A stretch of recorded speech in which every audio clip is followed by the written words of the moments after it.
Welcome, visitor, to Thermopylae. My name is Leonidas. I am a king of Sparta. But do not think me some idle aristocrat softened by luxury. When Spartans go to war, I stand alongside them shield to shield. And my spear tastes the same blood as those of my men. Thermopylae stirs many feelings in my heart. Rage at the Persians' arrogance. Regret that I could not do more. But mostly, I feel proud. Proud of my city, and of my men, who fought to protect the very soul of the Spartan people. For those few fateful days, they were my brothers. I miss them all. Thermopylae was where a courageous group of Spartans stood amongst other Greek soldiers and held off the forces of King Xerxes, the Persian. When you're done, find me and we'll speak more.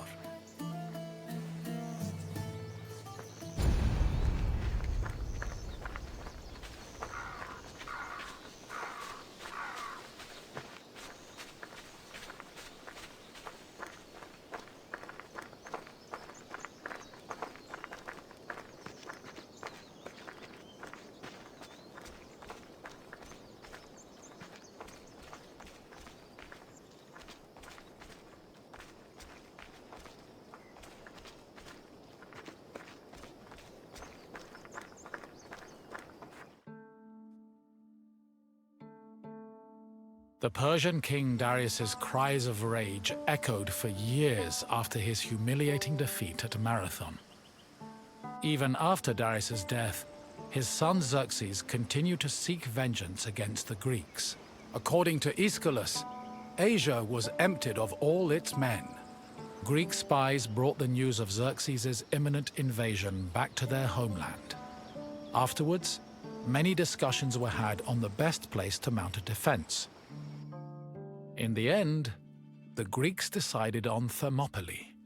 The area featured a narrow pass that could act as a bottleneck for the Persian army, negating their numerical superiority.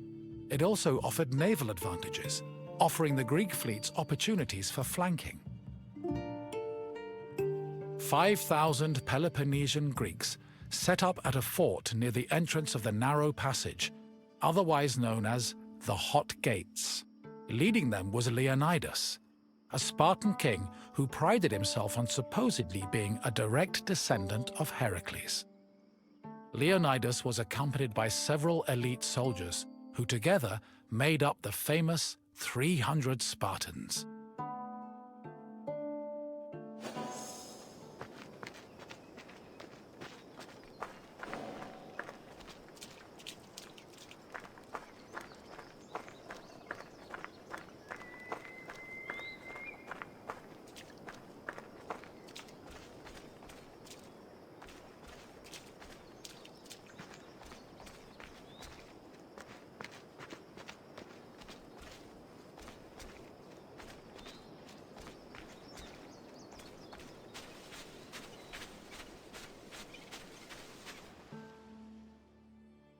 The Persian army arrived in the summer of 480 BCE, preceded by a flood of rumors regarding their strength and numbers. It was claimed they consumed 6,000 tons of wheat every day, and that they dried every river and brook they passed to quench their near-insatiable thirst.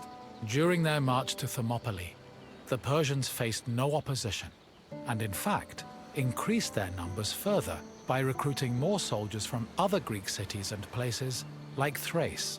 According to Herodotus, the last count of the Persian fleet was numbered at 1,207 boats, mounted by approximately 240,000 men. He estimates the land army, meanwhile, was made up of more than 1 million men. The Greek forces at Thermopylae were heavily outnumbered.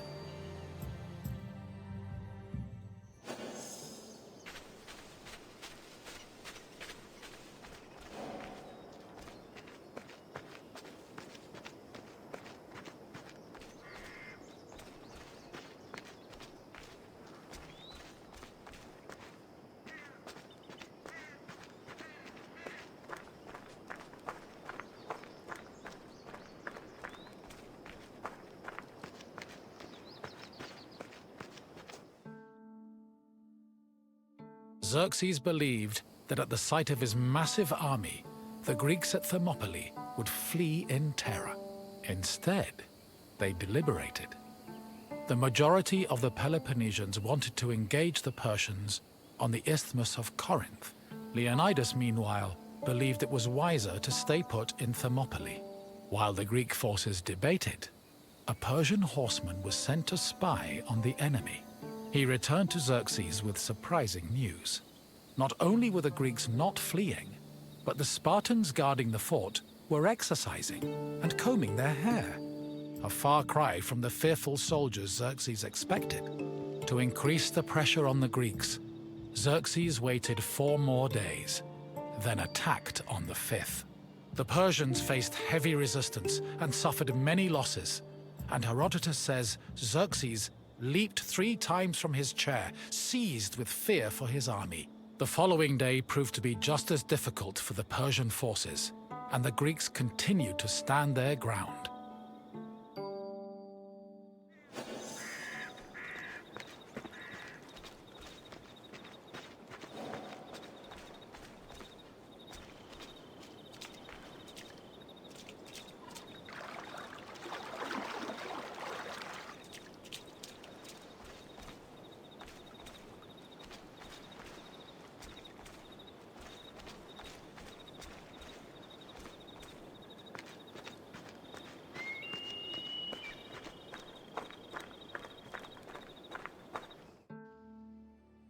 The Persians seemed poised to be held at Thermopylae indefinitely, until an inhabitant from the region came forward with information. He told the Persians of another route which could take them around Thermopylae. A Persian contingent was sent to verify the information. While there were Greek soldiers stationed to guard the route, they were forced to flee from the Persians. Thus, on the 3rd day of the battle, the Greeks were surrounded by their enemy.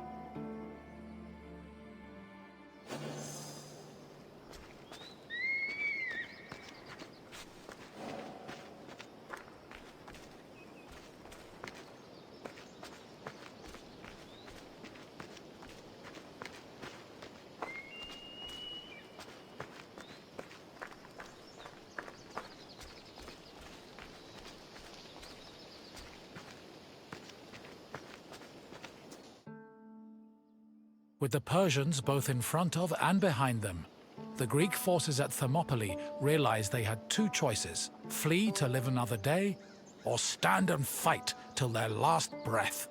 Most of the Greeks chose the former option, but some stayed, including Leonidas and his 300 Spartans. For the Spartans, dying a glorious death was one of the highest honors they could achieve. The few members of Leonidas's Spartans who did not participate in the last stand at Thermopylae felt that they had missed an opportunity for honor and either committed suicide or continued living under the mockery and disgust of their fellow citizens.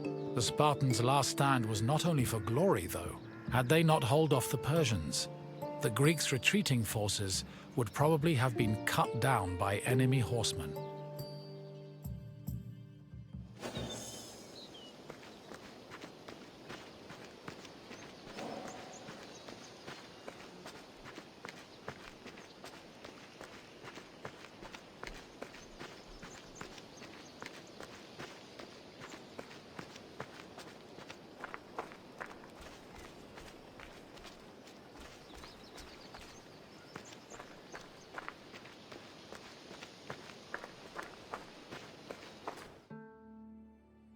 On the morning of the 3rd day, King Xerxes was assured of his victory.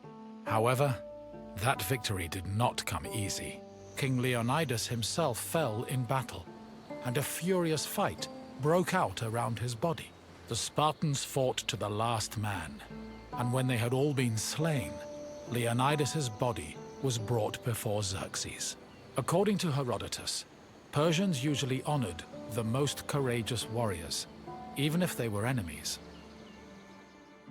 However, Xerxes was so consumed by rage at the Spartans' resistance that instead he cut off Leonidas's head and ordered it impaled on a stake. A statue of a lion was later erected on the hill of the Spartans' last stand, in honor of Leonidas's bravery.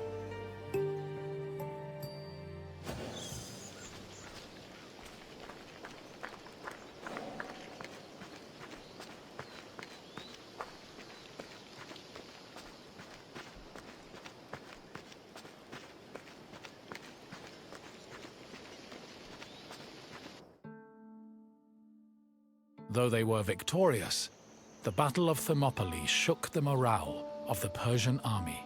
They had lost thousands of men, while Greek casualties only numbered in the hundreds, and due to the sacrifice of the Spartans, the rest of the Greek army had been able to successfully retreat and regroup. As a result, even as Xerxes set up camp at the foot of Athens' Acropolis, ready to get revenge for his father's humiliating defeat at Marathon, the Persians were more anxious than confident.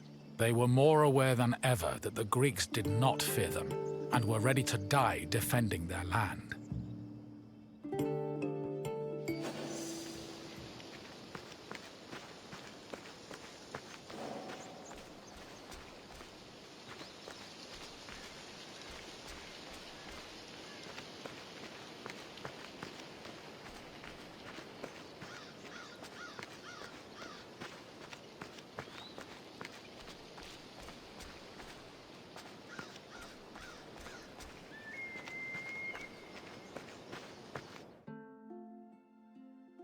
In the end, the Battle of Thermopylae was still a loss for the Greeks.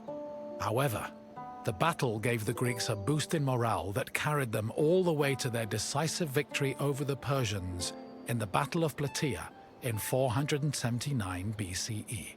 With the war against the Persians finally won, the Greeks were able to honor the sacrifice of Leonidas and his Spartans with memorials and poems, forever solidifying the glory of Sparta's military prowess. The newfound respect for Sparta was noteworthy, because before the war, the city was seen as no more than a bully who forced itself into the affairs of others. Thermopylae changed opinions of Sparta for the better, and gave them a legitimate claim to be one of Greece's most powerful and influential cities.